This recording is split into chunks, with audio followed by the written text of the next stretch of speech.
तो बेटा अब बचा है हमारा क्लोरोप्लास्ट का स्ट्रक्चर पढ़ लो। क्लोरोप्लास्ट तो पढ़ लिया आपने, कैसा होता है, कहाँ होता है ना, और कैसे कैसे टाइप का होता है, इसका जरा स्ट्रक्चर पढ़ते हैं। और जब तक एनसीईआरटी का स्ट्रक्चर नहीं देखेंगे जब तक बेटा दिल में ठंडक नहीं पड़ेगी। अब दिल में ठंडक पालो। अब आपने देख लिया ये कैसे लग रहा है, ऐसे सिक्कों के ढेर लगे हों, है ना। कैसीनो देखा है पिक्चरों में, टास्क खेलते हैं वो बहुत सारे सिक्के ऐसे करते हैं, आगे पीछे करते रहते हैं, है ना।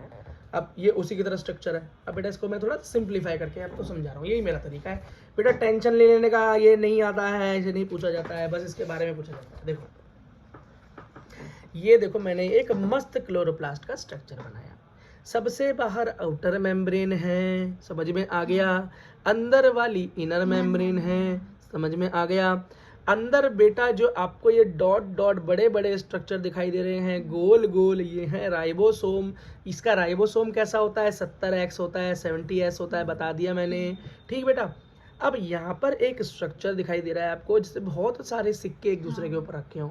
इनमें से अगर एक को उठा लूँ, एक को उठा लिया एक सिक्के को, तो उसे बोलते हैं थाइलाकॉइड। क्या बोलते हैं, थाइलाकॉइड। और इस पूरे के पूरे ग्रुप को क्या बोलते हैं, इस पूरे के पूरे ग्रुप को, इतने सारे सिक्के एक साथ रखे हैं, इसे ग्रेना बोलते हैं। क्या बोलते हैं, ग्रेना बोलते हैं। बात समझ में आ गई, बहुत बढ़िया। देखो बेटा पिक्चर देखो, आउटर मेम्ब्रेन इसकी पोरिन प्रोटीन इसके ऊपर क्या होते हैं, पोरिन, ये दिख रहे हैं। और ये पोरिन क्या करता है, ये बेटा परमिएबल बनाता है इसको, इसमें ट्रांसपोर्टेशन करवाता है, चीज़ों को अंदर बाहर जाने में मदद करता है। तो मोर परमिएबल अंदर वाली में है नहीं, तो अंदर वाली क्या है, लेस परमिएबल, क्योंकि पोरिन है नहीं।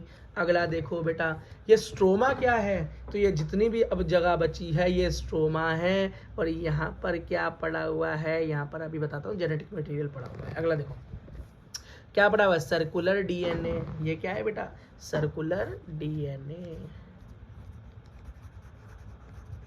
तो इसका मतलब आप बोलोगे भैया क्लोरोप्लास्ट में भी डीएनए है, तो इससे पहले बताया नहीं है सेल्फ ऑटोनोमस बॉडीज हैं। आप इनके पास डीएनए भी है, रेप्लिकेट भी कर सकते हैं और प्रोटीन भी बना सकते हैं भैया, अलग अलग काम करते हैं, बड़े इंडिपेंडेंट हो रहे हैं ये तुम्हारी तरह। अगला देखो, एक तो सर्कुलर डीएनए मिलेगा, थोड़ा बहुत आरएनए भी मिलेगा। अगला सेमी ऑटोनोमस ऑर्गेनेल्स तो है ही, और राइबोसोम इसके अंदर 70S है। समझ में आ गया। ये क्या है, इनर मेम्ब्रेन के अंदर जो भी स्पेस है। ठीक। अगला देखो थाइलाकॉइड, देखो क्या है, थाइलाकॉइड एक सिंगल सिक्का इस पूरे ढेर के अंदर फ्लैट होता है, मेम्ब्रेन इसके ऊपर होती है, सैक जैसा है, सिक्के जैसा है। ठीक है। अब देखो बेटा इस थाइलाकॉइड को भी चेक कर लो, तो बाहर क्या है, एक मेम्ब्रेन, क्योंकि मेम्ब्रेन स्ट्रक्चर है, अंदर की जगह को बोलते हैं ल्यूमन या स्पेस। ठीक। अच्छा, इसको क्या बोलते हैं, जब ये सब अरेंज हो जाते हैं, सिक्के के सिक्के के सिक्के के सिक्के के सिक्के के ऊपर सिक्का होता है, जैसे कि पाइल ऑफ कॉइन्स, सिक्कों का ढेर, तो उसे ग्रेना बोल देते हैं। क्या बोलते हैं, ग्रेना बोल देते हैं। हाँ। अगली चीज देखो बेटा, अब बेटा एक थाइलाकॉइड कई बार क्या करता है, दो ग्रेना के बीच में एक कनेक्शन बन जाता है। एक ग्रेना लंबा होकर क्या बन जाता है, एक थाइलाकॉइड क्या बन जाता है, दो ग्रेना के बीच में कनेक्शन बन जाता है। इसको बेटा हम स्ट्रोमल लैमेली बोल देते हैं, स्ट्रोमल लैमेली बोल देते हैं, या स्ट्रोमल थाइलाकॉइड बोल देते हैं। बात खत्म। क्यों करता है, कनेक्शन बिटवीन टू ग्रेनास। ठीक। बीच में स्टोमा के अंदर क्या काम होता है भैया, स्टोमा के अंदर ही कार्बोहाइड्रेट या ग्लूकोज का फॉर्मेशन होता है, और CO2 का फिक्सेशन भी यहीं पर होता है। अब बोलोगे भैया CO2 का इसका क्या काम, भैया प्लांट में मिलता है, ये प्लांट को चाहिए होता है कार्बोहाइड्रेट बनाने के लिए, फॉर्मेशन ऑफ एनर्जी के लिए। CO2 हमारी दी हुई CO2 को ये लेते हैं, और भाई बाई प्रोडक्ट में ऑक्सीजन निकलती है जो हमें मिलती है। टेंशन मतलब आगे मस्त चैप्टर है, उसमें फुल समझाऊंगा, बढ़िया करके, मजा आ जाएगा एकदम। ठीक है। तो याद रखना यहाँ CO2 फिक्सेशन होता है ना। अगला फोटोसिंथेसिस कहाँ होती है, यहीं होती है। अब बेटा फोटोसिंथेसिस भी दो तरह की रिएक्शन है, डिटेल में तो आगे पढ़ना है, जितना इस चैप्टर में है वो तो समझ ले। एक को बोलते हैं लाइट रिएक्शन और एक को बोलते हैं डार्क रिएक्शन। ठीक बेटा, डार्क रिएक्शन का मतलब है जब खाना जब बने उसे क्या बोलते हैं, डार्क रिएक्शन। ये कहाँ होती है, स्ट्रोमा में। कहाँ होती है, स्ट्रोमा में। ये जो जगह है ना, यहाँ होती है ये काम। अब एक और चीज देखो, तो इस खाने को बनने के लिए मटेरियल भी तो चाहिए होता होगा। खाना अगर रसोई में बन रहा है तो यहाँ पर मटेरियल भी तो चाहिए होगा। बस बेटा इसको याद रखने का कितना आसान तरीका बता रहा हूँ, रसोई में अंधेरा रहता है, प्लांट की रसोई में क्या रहता है, अंधेरा। तो फूड कहाँ बनेगा, कैसी रिएक्शन होगी, डार्क। बात खत्म।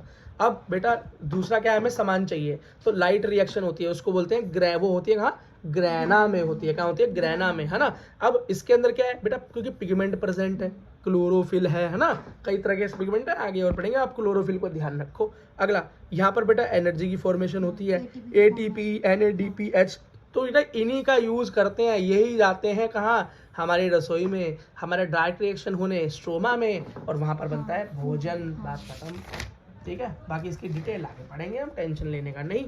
अगला देखो बेटा, माइटोकॉन्ड्रिया और क्लोरोप्लास्ट के अंदर एक डिफरेंस देख लो, क्योंकि आपको दिखाई दे रहा है भैया यहाँ एनर्जी बन रही है एनिमल्स में, यहाँ एनर्जी बन रही है प्लांट्स के अंदर, तो दोनों क्या हो गए, अपने अपने जगह के पावर हाउस से हो गए। ये तो कार्बोहाइड्रेट को ब्रेक डाउन करता है। क्यों बेटा, हम इंसान क्या है, बनी बनाई ग्लूकोज, बना बनाया कार्बोहाइड्रेट लेता है, बनाता नहीं है। इंसान जो है बेटा क्या है, एक प्रोड्यूसर नहीं है, क्या है, क्या है बेटा, एक कंज्यूमर है, कंज्यूमर। तो हम क्या करते हैं बेटा, बनी हुई चीज को प्लांट देता है हमको सिंथेसाइज करके, प्लांट देता है कार्बोहाइड्रेट, प्रोटीन, सारी चीजें वो दे रहा है, हम तो सिर्फ उनको तोड़कर पचा रहे हैं। तो माइटोकॉन्ड्रिया में क्या होगा, कार्बोहाइड्रेट का ब्रेक डाउन होगा, टूटेगा और ग्लूकोज को टूटेगा और एटीपी एनर्जी बन जाएगी।